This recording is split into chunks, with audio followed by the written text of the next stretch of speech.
First things first, Keith, name and title. Sure, yeah. Keith Hilts, Hilts, Superintendent of the Wausau School District. All right, so Dr. Hilts, just give us an idea of why you're coming back a second time for this referendum after the first one was voted down not too long ago. Yeah.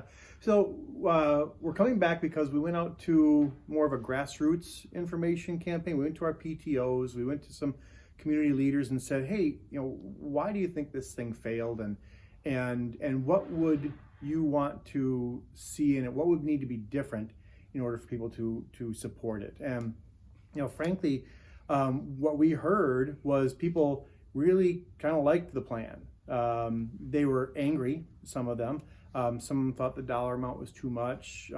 Frankly, a lot of it was they didn't understand the plan, right? So whether it was distractions from the pandemic, anger about the opening of school, whatever it was, they didn't know, they didn't understand what was in it, and they didn't know what would happen if it didn't pass. And so we've taken all that, restructured the project just a little bit, really improved our information campaign so that people will understand, because as we've been talking to them, frankly, they're kind of excited about it now that we're having some more grassroots conversations about it.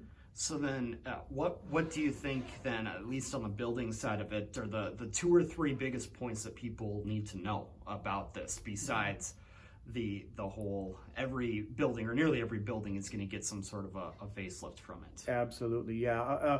A key piece is that we want to make sure we protect the community's investment, right? They've spent a lot of money on our schools, and there's a number of roofs and windows and doors and electrical systems and ventilation systems that are outdated and need repair, need to be replaced.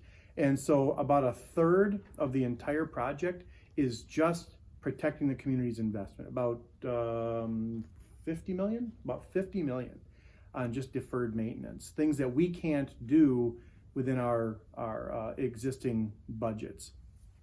So number one is protect the community's investment. And then number two is improvements, those things like improving the secure entrances, things like making sure every elementary school has a separate gymnasium and cafeteria, improving the lighting, things like that, that could just improve the entire school, make it better for students and staff and families. So, yeah. So this isn't necessarily wanting to keep up with the Joneses, you would say? No, I would say it's, again, like protecting our investment and making sure that our schools are ready for the next several generations. I would add one more thing to that, and that's that question number one, the pupil services teams.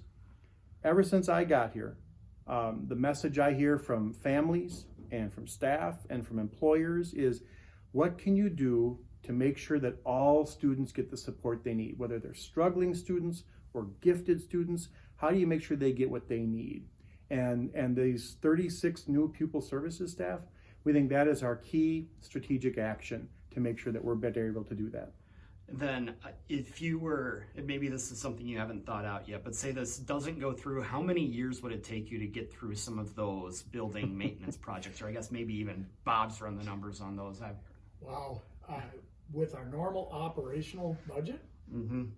50 years.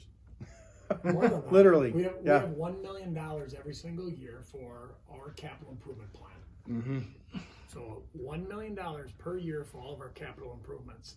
And just the $54 million for deferred maintenance, you're right, 50 years, but they change every year, and inflation takes its toll, and everything else takes its toll, and buildings fall apart a little bit more, and they get a little bit more expensive to fix in subsequent years. So it would literally take 50 or maybe even 75 years. And then one thing that you brought up last week that I wanted to ask you about as well, you said right now this doesn't really have all that much of an impact on the property tax amount, correct? You said we can do this without asking for an extra, 30 or 40 per $100,000 from our residents, correct? So with that being said, I'm sure a lot of people would like to see that number go down, but you said you want them to keep at that level of investment and that level of, I forget the term that you use now, level of support. Sure, yeah. So, we have thought about that. You know, if these referenda don't pass, what happens, right? And we've been asked that question quite a bit. And as we calculate it, and I don't mean this to be evasive, school finance is really complex, right? Mm-hmm. The net change in the mill rate, and Bob's gonna hit me if I don't say this right, but the net change as we calculate it in the mill rate would be about $2.50 per thousand if none of these referenda pass over the next couple of years. So for $2.50 per thousand, we miss out on an opportunity to do $148 million worth of work plus hire 36 new pupil services staff. To me, it seems like a bargain. So that's why I'm suggesting to the community and to the board that if we maintain this level of investment, the schools are going to be in really good shape. The support that our students get are going to be fantastic, and the community won't have to worry about the schools degrading. They will always have safe, comfortable, modern schools for their kids and the family. So the average $100,000 home, your taxes would go down $2.50 per thousand, $2 to $2.50. You know, Sure. There's a lot of what ifs and if Right. that, then this, but Lottery you know, tax property credits and values things like that. Yeah, Yeah. absolutely.